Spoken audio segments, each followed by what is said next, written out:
Today's episode is both a meaningful one and also a personal one. You only have to look around at current events to get easily overwhelmed. There's challenges every single day, and then there's some really big challenges, such as the current events that we're living in today. And as someone who is a proud Jew, certainly some of the current events right now, both the actual events happening and also the response of the world as it's happening and afterward, can be difficult to process. I'm a million miles away, so how much more so for someone who lives there in the Middle East, and even more so than that, someone who has been on the front lines and seeing things that nobody can unsee. And in the midst of all of that, in the midst of hell, how do you stay positive? How do you actually prepare before going into it, during it, after it? And on top of that, to have passion, have energy.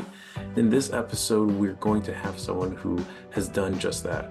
So whether you are in it, in the epicenter, or you deal with some things on your own, I very much think that you'll be able to pull some resources, some inspiration from it, even a little bit of levity, which is important. So I really encourage you to watch and listen to this episode. This episode has been made possible by our very own sponsorship, CBT Baltimore. We will support this endeavor. We, as a practice, really support the mission of disseminating and sharing meaningful, helpful content for the public. We're very proud to do that.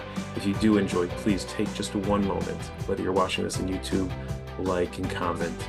If it's on social media somewhere, like, share. If you're on some podcast platform, take just a minute, put a comment, rate it. It's all really helpful. We do this strictly as a passion project, so please help us reach more people. This is Mental Filter.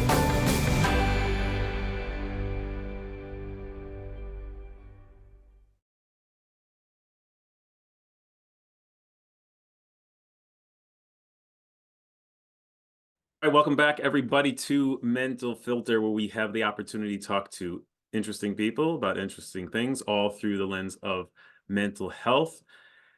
As you heard in the introduction, this is a very timely, very unique topic that if we had 5 hours, I'm sure we can get into, but it has a lot to do with both current events, global events, but I think even more importantly, on a individual level, I think everyone will be able to relate to sort of how we deal with things that maybe we have a hard time wrapping our heads around, whether it's tragic events, horrifying events, loss, and how do we process, how do we deal with these things? And I'm very grateful that for today we have a co-host who can really speak to that to the best of his abilities. So, strap in. And I will allow my co-host, Arky, can you please introduce yourself to everybody? All right. Thank you very much. My name is Arky Staiman. And for the past 120 days, I've been a soldier in the IDF in a very special unit. We'll get into what that is very soon, but there's a guy behind the uniform. The guy behind the uniform is originally from Baltimore, spent most of his life in Baltimore till 18 years old. That was when I went to TA, for those who know of it, and Beth Tefillah, and came to Israel in 2011, made Aliyah as an 18-year-old, 19-year-old that just wanted to do the army and be as Israeli as possible. I joined the paratroopers in 2011. When I finished, got engaged, got married, moved up to Haifa, lived in Haifa for 5 years with my wife, who was studying at the Technion at the time. And for the last 8 years, I've been a tour guide, mainly focusing on families with kids, making Israel fun, igniting the passion and love for Israel for families who come and want an unforgettable experience. And so that was what I was doing up until October 7th. And then kind of everything changed on October 7th. And I've been in the Army for the past 120 days. And I'm actually, next week will be my first truly week off from the Army, back at home for good, until the next time I get called up. Right. Wow. Yeah, so I'm sure all the local people in Baltimore are appreciating that you're on, being a Baltimorean, still maybe licking their wounds on the Ravens. I can say Oh, that not being I'm from Chicago. I don't have much to brag about being a Bears right. fan. However, you know, I I wasn't hurt. So I actually had my parents and my brother came down to the south on the Gaza border, and we watched the game together. They brought us wings on my army base. We all had our uniforms on. I had a Lamar Jackson jersey over my uniform. And it's like, it doesn't matter if you're in a war in Israel. As a complete Israeli, I will still have the love for football and the Ravens, and can't take And it out of me, you know? those things should not be underestimated. Those things are really, really valuable. So like Right. you said, up until 120 days ago, things are like cruising along. So I know as we have this conversation, I imagine maybe there's some things that you're not able to share, or I don't know if you're not comfortable sharing, by all means. But can you tell everyone a little bit what were those first, I guess, those first moments, first hours, how you learned about it, and then what you got like pulled into? Right. So I've been in Miluim, which is reserve duty, since I finished my Army service in around 2014.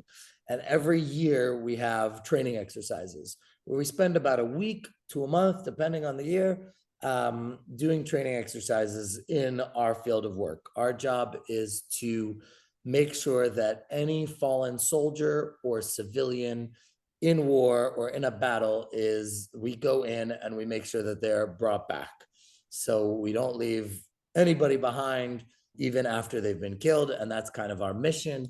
And so we'll go into some of the most complicated situations and situations where it's total chaos and it's still extremely dangerous. And there's a lot of moving parts, and there's the medical part of it, and people are extracting the wounded. And our job is to extract those who have been killed. And so because of that, we kind of always felt like we're never going to actually have to do what we have to do. Like, this is just, just in case apocalyptic zombies come and take over the earth. So that was kind of the feeling for the past many years. That's the truth. We've been training for 8 years and haven't done a thing. Wow. And the same thing happened on October 7th. I was in shul with my family during Hakafot, during celebrating Simchat Torah, the holiday. And we're singing and dancing, and there's rumors flying around. And people start getting nervous, like, what's going on? And people talk about a terrorist attack. And, when in Israel we say a terrorist attack, we think, at worst, 15 people, 20 people are killed. Like that. That's terrible. That's unbelievably unfathomable. And you see people coming out of shul talking about, Hamas has taken over certain parts of southern Israel, and it's just like so strange. And we kept on saying, like, I won't get called up, because I only get called up in like the worst case. That'll never happen, which is probably not the smartest thing to say to people. Because then in the middle of the third akafa, I actually went home, got my phone. My in-laws were here from the States. They don't really know what to do. There were rockets kind of all over Israel. We're quite far from Gaza, but we could still hear the booms. And after hearing what was going on, I decided to go home, tell my parents, okay, my in-laws, okay, there's something's going on. There's a war. It's really bad. Here's the safe room. Let's just stay inside just in case. And honestly, I grabbed my phone and went back to shul, because it's like, what are we going to do? I'm just going to sit at home all day. And I went back to shul to continue a kafot. Maybe after like 15 minutes, got the phone call that I was going to get called up. And from there, it's like, okay, what do I do? Do I bring 10 pairs of underwear? Do I bring one pair of underwear? Like such do an I need unpredictability. And you, until this point, you have never done any mission to any scale for this type of work of like the aftermath. Have you ever done any sort of mission like that? No, no. I was a regular paratrooper in the Army, infantry soldier. So we had our own missions then, but nothing close to this, nothing similar to this. And ever since I've been in reserve duty, it's all just been training. And we always believed it was always just going to be Right. training.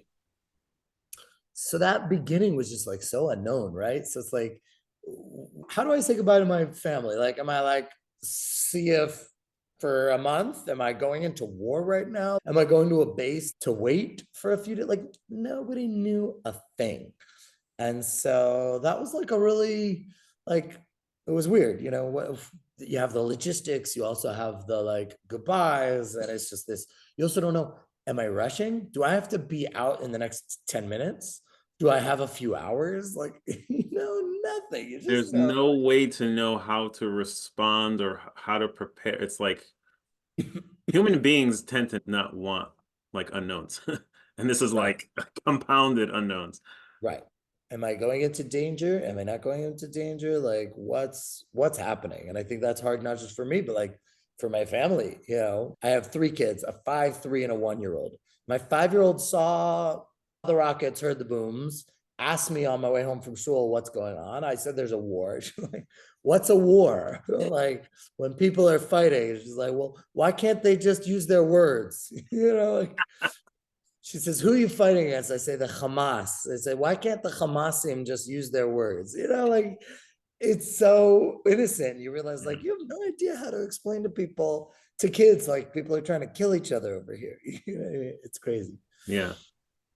So that was kind of the call up. And then I get in my car and I just remember the adrenaline pumping. Adrenaline was so high. It was Shabbat and I had no gas. And I'm like, I don't think I've ever looked for a gas station on Shabbat. Are there gas stations open? I know that there's some Shabbat gas stations that say like Sagur b'Shabbat. That means that some of them must be patuach b'Shabbat. Some of them must be open, or some of them say they're closed. It's like things I never had to ask myself. And as a religious Jew, you start asking yourself, what am I allowed to do? What am I not allowed to do? Like, okay, I'm on the drive.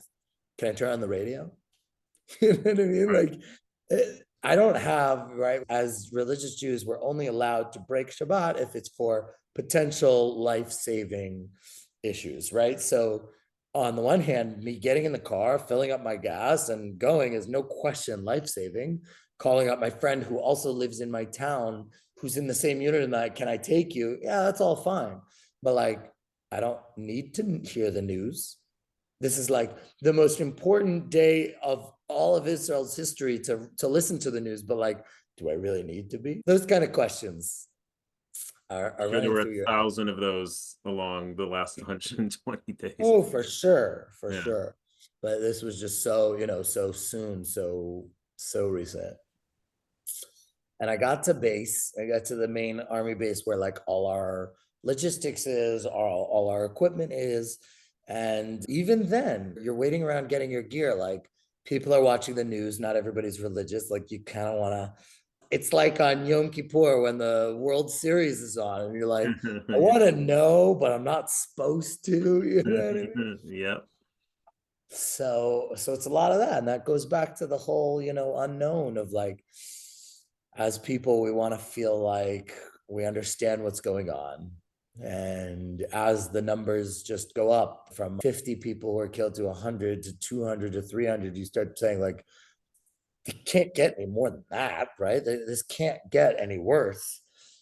And to this day, I think we're finding out more and more that, like, whatever we thought, it's worse, which is crazy and it's very difficult. Right. Yeah. So that was kind of the first day. We were just getting our equipment, and already the first night we were on our way down south to the area of Kfar Aza, which is one of the kibbutzim that a third of the population was wiped out essentially. And we were already going down there on the first night to do our job.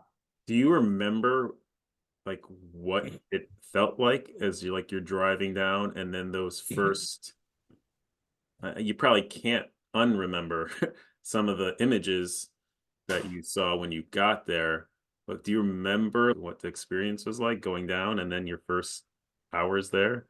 Yeah. Or is it like just one big blur and it's like you can't even remember? No, it's been 120 days, but there's just certain times that I feel like I can't forget. Like I feel the feelings, I have the images. It was actually very interesting. I went back to Kfar Aza 3 months later after our mission. We haven't really talked about what we did there, But like I remembered how to get from place to place within the car. I'd been there once in my life, and there was like a roadmap in my head of the place. And I'm not good at directions regularly. How do I even remember how to get there and all these places? Because these memories are totally engraved. So I mean, just the feeling of going down there, remembering that we're about to do something that's going to be tough, that's going to be hard, not really knowing what we're going to be doing, what we're going to be seeing. And I actually made a video on the way down, just saying, hey guys, we're about to go down to an extremely difficult mission. Try and add some light, do something good. Yes. I don't know if you remember that Yes, video. I do. I was going And to ask that's about that stuff. exactly. Yeah. So that started kind of a whole nother world for me, which is this, social media person, which I was not before.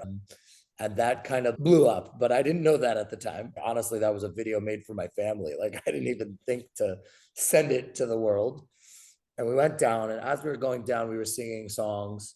We were fully aware of how serious this was and how much we're going to need God's help on this. And we were singing songs of faith during tough times. And it was very clear how grim this was going to be. And as you're going down, it's just like, it was out of a movie. It was totally out of a movie.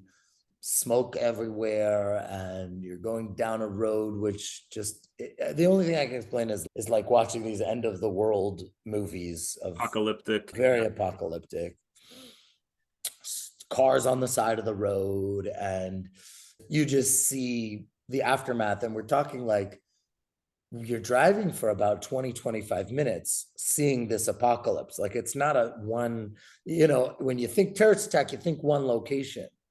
Here you're driving for 15 minutes and you just see cars and cars and cars and cars on the side of the road, and you're trying to figure out what happened here. And yeah. And At this point, is fear registering? no, I don't think there was really any fear in any of my missions that we had. That's the truth. Wow. Yeah, you know that you have a job to do.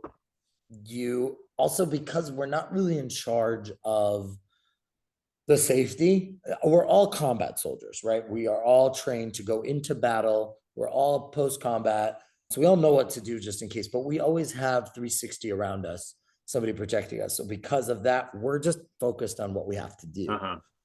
Okay, Yeah. that's interesting. Okay, so before we get into some of the things of what your responsibilities were and how you sort of manage that, Yeah. internally, what's the name of the unit? Can you say what the name of the unit Yeah, it's called Yasar, which is Yechidat Srika. Technically, it means the scanning unit. And that's because most of the time, our main purpose is to actually go into difficult battlefields. And if there's, God forbid, an explosion or something, so our job is kind of like searching and scanning the field for any of the things that we need to collect, any of the fallen soldiers. So I'm curious if there's a particular way, again, if you're able to share how they prepare a unit like yours, because you have a different experience, not easier or harder, but different experience than a different, combat soldier in a different unit who maybe was there 3 hours before you. Is there a particular way that they prepare your unit for what your job is going to be? Like you said, going into the aftermath of an explosion or a battle and, looking for bodies and Yeah. and dealing with that. Yeah, so it's exactly what we do. I was telling you about how we have training drills pretty much every single year, a week up to a month every single year. And that's what we do. There are dummies that they use, and there are burnt tanks that they use, and all kinds of different situations and destroyed houses. And we're training for all these things. So honestly, there's nothing that we did that I said to myself, wow, let me take that back. There are definitely things that I wasn't prepared for. There are definitely things that were way more complicated and difficult than I could have imagined. But in terms of the actual work that had to be done, everything that we did, we had prepared for in the past. Do they also prepare you like psychologically? Yeah, so actually it turned out really well. The year before, the training drill we had before this, we actually had a few mental health professionals come in and give us kind of like workshops, because we talk about, right, PTSD a lot, obviously, but we talk about PTSD not just something that happens after a traumatic event, but PTSD as something that you can help, I don't want to say prevent, but minimize for when you, before you go into a certain traumatic event, during the traumatic event, and after the traumatic event, and giving us the control to say there are things you can do before, during, and after an event that can help you. And I thought that that was really cool. It was one of the only times that an Army person came in and had to speak, and I was like, wow, this was really good. Wow. Yeah, and we just talked about like breathing beforehand and taking a couple moments beforehand and keeping always in your mind, I can get through anything as long as I know it's temporary. And I'm saying to myself, like, okay, this is something I can handle for a certain amount of time, right? And as long as I know it's for a certain amount of time, and there's another, there's a life after the trauma, there's a life before the trauma, and the trauma is going to suck. And that was my mindset going in. And I can even tell you, we literally had, I know this sounds crazy, but before we dealt with any of the bodies, we literally like had a huddle, the team of 5 guys, and we just took like 3 deep breaths, and we were just like, this is gonna suck. And we just breathed. And we would never have done that if it wasn't for Wow. this training exercise that we did before. I love that. That's Yeah. and to people listening, like I know we're talking about insane circumstances, yet I think that's actually is very practical for all sorts of things. Like, yes, the breathing, the preparing in the moment, and also saying that it sucks is like I think is very powerful, because some people fall into the trap like they have to convince themselves that it doesn't suck in order to do it. No, you have to call a spade a spade. Like, this is going to suck. Right. And I could handle it.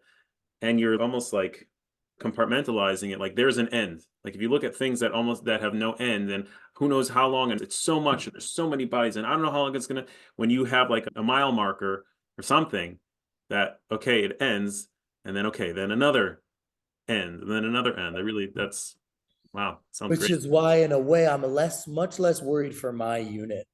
My unit does missions. We go in, we go out, we go in, we go out. And yes, we do traumatic things, we do crazy things, but it's all for a certain amount of time. And we know that coming in. I'm more worried about the soldiers who have been in for 80 days, for 90 days straight, who have been in this high pressure, high anxiety mode for endless amount of time without any end in sight. And I'm much more worried about them than I am about us, just because I know that they have that time of it's going to be over and I just have to get through it, is much more complicated for them. It's like open-ended, and their bodies, their systems don't never really have the opportunity to like come down. I imagine Exactly. that during when you did come back and you went back and forth, like almost like did your butt, how did your butt, did you like just like Right. to So for you to understand what was going on with my body when we finished a mission, you have to understand what's going on in Israel when I finished a mission, because I would come out of total hell. Okay. I don't have to get into the gory details, but all the gory details you can imagine. And I would come out of that, and there would be barbecues on the highways, on the sides of highways, with music blasting and drum circles and people singing and free food everywhere. And it's like, you're literally going from the most terrible place on earth, and 15-minute drive away is just total joy and food and comfort and love and singing. And like, you're almost, those people on the sides of the highway, they're giving you that opportunity to just, decompress from all of it. saying that stuff was not just for the sake of doing a dance, that was like essential almost. They had no idea. Yeah, they had no idea what they were doing for us, but they were. Well, I'll ask you an honest question. Did it feel like funny doing that? If you're coming from hell on earth, like how could I? No, it's what we needed. First of all, food. After every mission that we had, and I know people think that this is a bit strange when you're dealing with bodies. You think you'd lose your appetite or something. I would get so hungry. It's so hungry. You're going through this emotional adrenaline rush. You're working physically hard. I think that's a lot of people don't necessarily realize what we're doing is extremely physically difficult. And there were times where I was lifting up stretchers above my head, 250 pounds, 300 pounds, people with gear, soldiers, and you do it over and over and over and over again. It's exhausting. So it's physically exhausting, it's mentally exhausting, so emotionally exhausting. And you get out and like massive hamburgers everywhere, people singing. And the songs are all connected. It's not a disconnect. It's not we don't understand what's going on over there. Let's just close our eyes and be like, la da da da da, right? Right. It's like we understand how crappy it is over there. Let's make it as good as we can over here. Right. Yeah. Now, okay, we don't have to get gory or sensationalize, or can you give people just a little bit of an idea of like what were some of the things on a day-to-day, like you started mentioning about lifting stretchers, but give a little bit of a picture for people. So our first mission was Kfar Aza. We go into Kfar Aza, which was a town that was very decimated, and all the rumors that have gone around about what happened there, we saw. And there's a truck, and unfortunately, there's bodies everywhere. And our job was to deal with there's like a student dorms area that got hit really bad because it's on the border it's on the community border, which is first line of sight to Gaza. And as we go there, it's just bagging all these bodies up, which is not always so easy depending on what the status is, and putting them on stretchers, numbering them. There was this woman in Kfar Aza, I don't know who she is, but she's amazing, who lived there and is identifying person by person, though that's this guy, that's this woman. And it's like, how, and with such just cold, like just such focus, no emotion, just, oh, that's this family, that's this family. And it's like, how are you doing? I'm getting emotional. I don't even know these people. The hardest part by far, anybody will tell you, of our job is the smells. The smell is very, very difficult to deal with. And we're just trying to give these people a last honor and getting them onto the stretchers. When we got there, there was press everywhere. It was the first day they had let They were there like right in your face, like taking pictures, videos. There's a picture of me on CNN shoving a reporter out of the way, one hand on the stretcher, one hand going like this, like, get the out of my way, I have a job to do. And there was a lot of anger there. And it was only till later did I realize how important it was that the press was there, because it wasn't till then that the international media really had any clue what had happened in Israel. And suddenly you see the headlines and the pictures, and all the pictures, Fox News, CNN, it's all pictures of my unit with the masks on and everything. And I have those pictures. And so, yes, looking back, it was good that they were there. It was very frustrating when they were there because they were literally in our way. There was 100 of them. Right. But so that was like your first mission. If I remember, I saw one part where you went in, I think maybe more recently, and there was a grenade. You want to tell us about that? Yeah, for sure. So a few interesting stories that happened to me in Kfar Aza. There were rockets flying during this whole time. It was still like we didn't know where the terrorists were. There were areas of Kfar Aza we weren't even allowed to go to because they hadn't been cleared yet. And there were rockets being fired towards us. And the siren gives us, 10 seconds, maybe 12 seconds, not even. So siren goes off and we run into a room, into a house. And in the house is a dead terrorist. And the terrorist is holding a grenade. Now, when that grenade is in his hands, you have no idea. Did he pull the pin already? And it's just, if you move his hand, it could go off. You don't want to deal with any of that. So we run in, my friend yells, Ramon, grenade. And we run out. Within a minute, that grenade was actually blown up.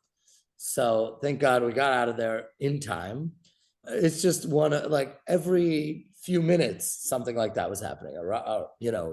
A huge explosion next to us, or rockets were still falling, or there was one situation where I went to go to the bathroom, right? Things you don't think of. I went to go to the bathroom, and now there's no running water. You don't feel comfortable using these people's bathrooms. You're in people's homes.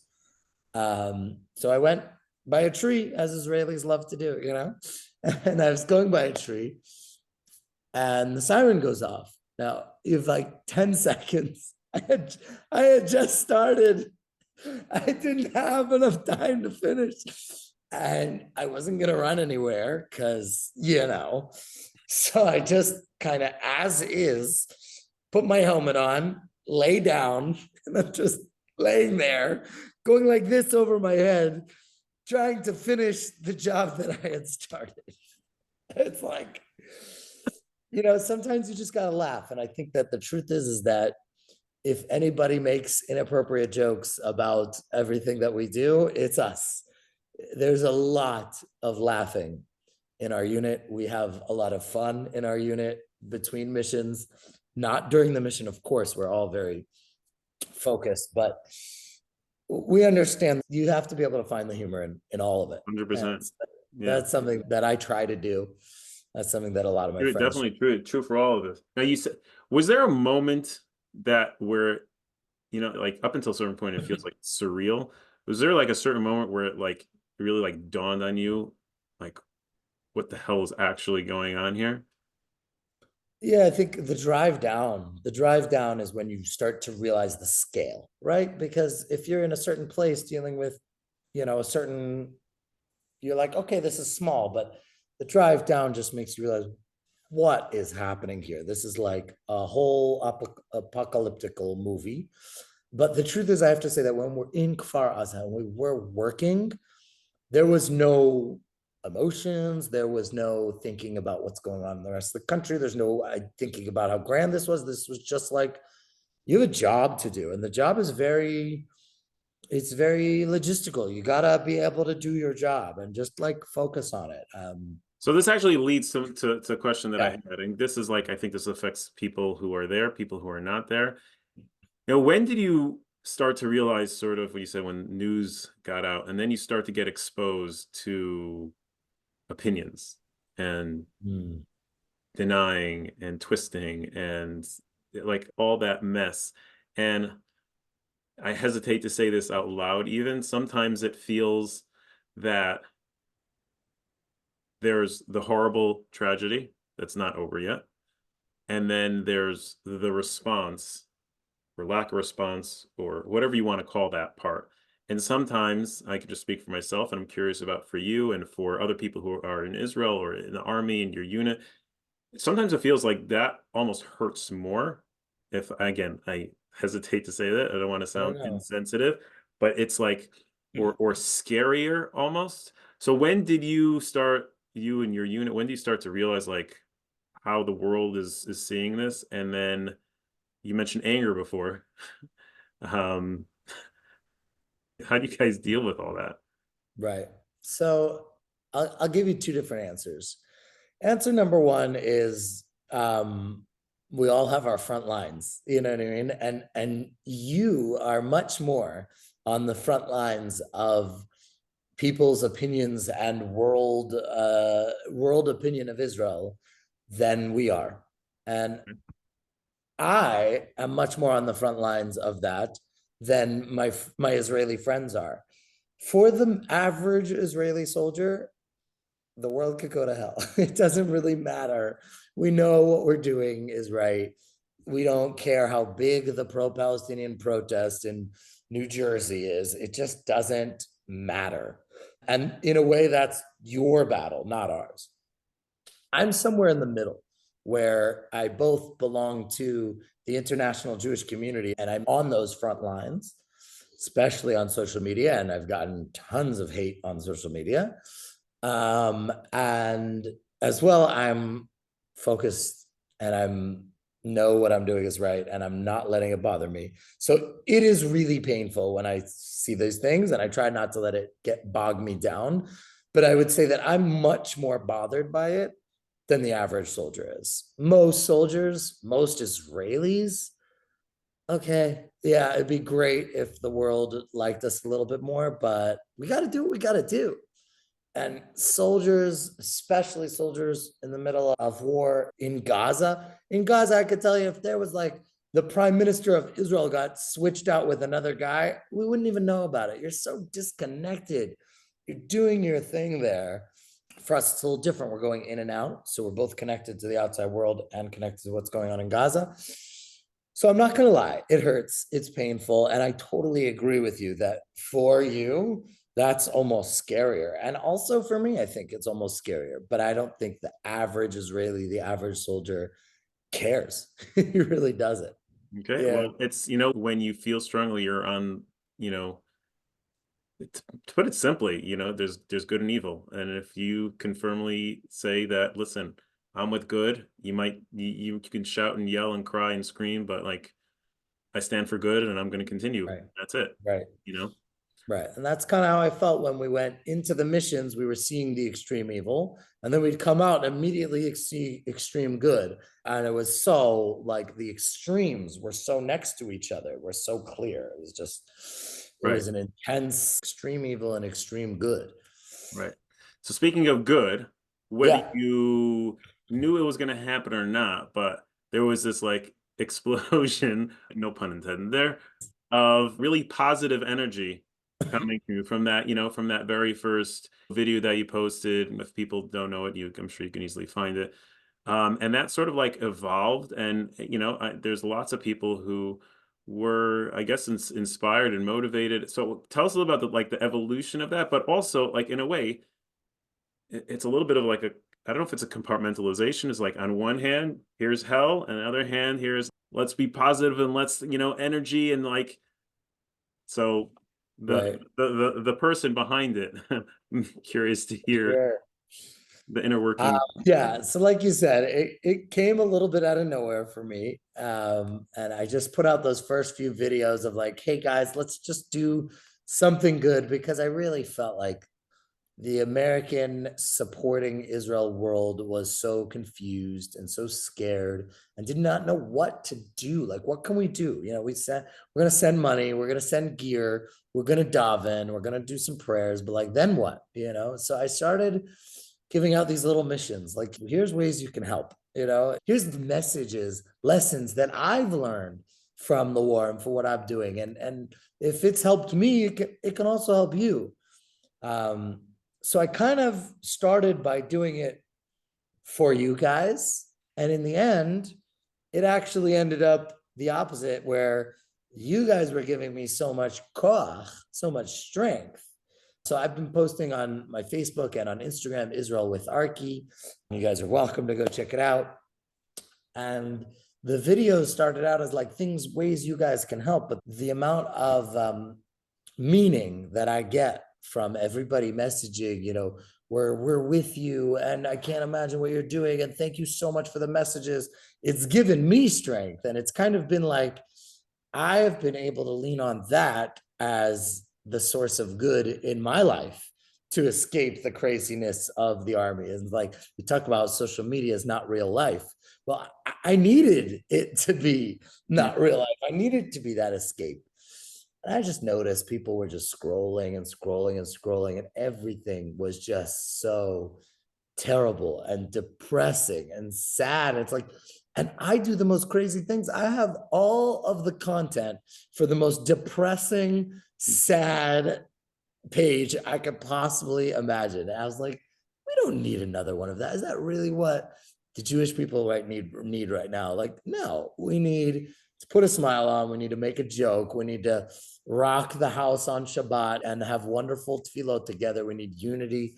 We need meaning. We need light. And so I was like, okay, let me see what I can do to try and bring that out. And again, the more I was trying to help you guys, the more I felt you guys were helping me. This is great. That's a very powerful lesson on even on a like a much smaller scale. Like sometimes we're doing things and then we get from putting in. It's a really, really powerful thing. Right.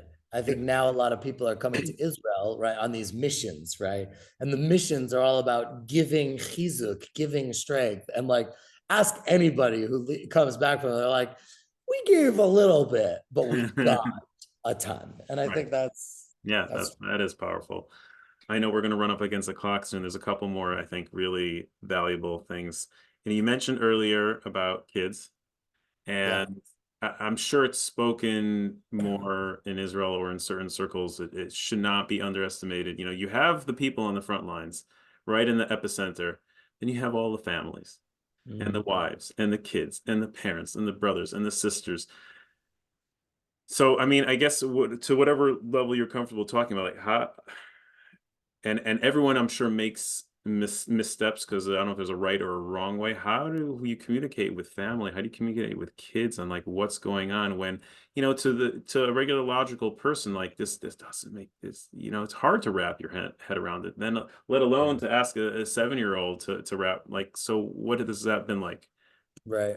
So I think you're right that every soldier, what's on their mind is what they're doing on their mission and whether the house and the family are okay. Like that's what we care about. And everybody coming into Israel was asking, how can we help you? Can we make barbecues? And we're like, you want to help me? Go make sure that my wife and kids have a barbecue. You know what I mean? Like that's what we really want. That's what we really need. And the truth is that their battle at home is so much harder than the battle that we had to fight. And that's the truth. And I'm saying that as somebody who's done crazy things and had, missions in Gaza. And we come back and the difference between our house and everything taken care of or having to, come back and step up, it's huge. It's huge. So when it comes to communicating just the thanks and the appreciation for what the wives and the kids are doing, it's first and foremost. They're 100% in this just as much as we are. That's the truth. And for a kid, especially my kids who are young, to see Abba's here, Abba's not here. Abba went to the army. Why? Now, I'll tell you a story. My son kept on asking. He's 3 years old. He said, "Why do we need Abba? Why do we need Abba?" And my wife did not understand. Like, how do I answer that question? Why do we need Abba? And she was just so confused. And he asked that for weeks. And she was like, we love Abba. He's really important. Why do we need Abba? And at some point, she realized he wasn't asking, why do we need Abba? Why does the army need Abba?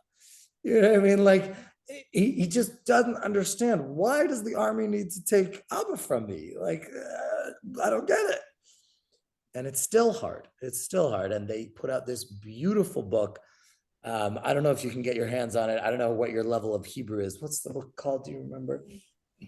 Mishpacha Miluim, family and Miluim. And it literally is our family's story and every family's story in child book form. And That's it's so amazing. sweet. And it's about nightmares that the kids are having. And it's about, my daughter had to move in with the other boys to sleep in their room. And like they feel it. And each kid, you have to approach each kid with what they can handle and explain it to them on their level, but they're never really going to understand it. Just like you said, we're barely understanding it. But in the end of the day, you have to approach it very softly, very gently. But the lesson I think is super important, which is, we, for the most of our lives, care about ourselves and what's going on with ourselves. And for a few months, our family is going to go through hell because we care about what's going on with our people, with our nation. We have a sense of responsibility. We have an obligation to our nation and to our people. And that's something that I love that my oldest daughter will probably remember when her Abba went off to war for her people. And so it's kind of uplifting. It's kind of beautiful. It's kind of like the reason we made Aliyah, the reason we came here. Yes, jury duty on steroids. Yeah, wow. That is, if only we more human beings learn to think outside of themselves, and Yeah, we would be in yeah. a better place. One last thing before we sign off, because I know recently, I think I saw you post about this, about the transition. Mhm. Now, you said, like you said earlier, this is going to be your first full week, not there. And I think you even mentioned like there was like a mental health day or Yeah, something. And in the Army. So just in our last couple of minutes, can you speak about like what's the transition like, and how do the maybe what's something that you sounds like you had a great experience earlier on preparing, going in. I'm curious Yeah. how they prepare going out for this transition. Yeah. So I have to give the Army so much credit, so much credit, because it's not just before, it's also during. Because after every single mission, even at 3 a.m., and you're exhausted and you smell like death, literally, and you're so done with your day, you have to sit and have I don't know what you want to call it, a processing conversation where every person talks about what they saw, what they did, and you go around the room, every single person, what they saw, Every single day? every single mission, after Every every single single mission. mission. So yeah, we don't have missions every single day, thank God. But when you do something serious, you come back. What did we do? What did we see? And so you processed before, you processed immediately after, and now we're in the stages of processing closure wise.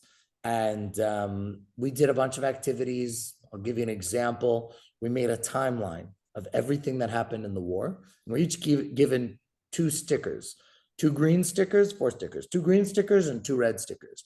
We had to put 2 green stickers on something that was a very event that left me happy and uplifted, and something that was remarkable for a good, and then 2 things that were extremely challenging for me. And you put a sticker on where that happened. And it's very fascinating to see everybody's stickers kind of were in the same areas. The greens were in the same area, the reds were in the same area. And we're just processing. And so we took literally a week. Tomorrow, I'm going to the Waldorf Astoria, and we're doing a morning with the wives of our entire unit, husbands and wives, how to get back into, family life. I will tell you, I think even more so for soldiers who have been in Gaza this whole time and haven't had running water and have been peeing on the floor and eating ramen noodles and not living a normal life for 90, 100, 120 days, their transition is going to be the hardest part of this. Like, for many soldiers, I think it's harder to be back than it is to be there. And I kind of get why. There's a simplicity to life in the Army. You don't have to think, you do what you're told. I heard somebody say, this was the only time in my life I had one responsibility, right? Everything else doesn't matter, right? And to go from that to real life, which is messy and complicated and so many things going on and getting adjusted, it's a process. And it's a process that you go through with the Army's help, and it's a process you're going to go through with your wife, and it's a process you're going to go with your kids. It's a process you're going to go with yourself. And the only hope is that every single soldier and every single person, when they go through these things, take those processes seriously. And it could take a while, and that's okay, as long as you're taking that process seriously. And we are. They say that in our unit, our mental health is our ammunition. You come into a battle not prepared here, you're coming in without bullets. Wow. Yeah. That is a powerful statement. Yeah. Wow. Thank you so much. For those so you mentioned if people want to hear more, they want to hear videos, or they want to hear about the tour guide, Israel with Arky, or if they just want to hear more, where would you direct them? Yeah, so I haven't yet done this, but I will be starting to give tours down south of the areas that were affected. Go to Kfar Aza. I think that for people to hear from somebody who was actually there is really connecting, and for me to give my firsthand account is really powerful for them. What they don't realize is that it's also really healing for me. I'm processing. So I'm going to be offering, and already have started offering, tours of the South. I anyways give tours, generally more kid-friendly, family-friendly, but if parents are coming without their kids or older kids, I am giving those kind of tours. I'm also giving regular tours. And so you can find out about that, IsraelWithArky.com, Israel with Arky on Facebook, Israel with Arky on Instagram. You type in Israel with Arky, A-R-K-Y, you'll find me. And hopefully, please God, I will actually be coming to the States at some point.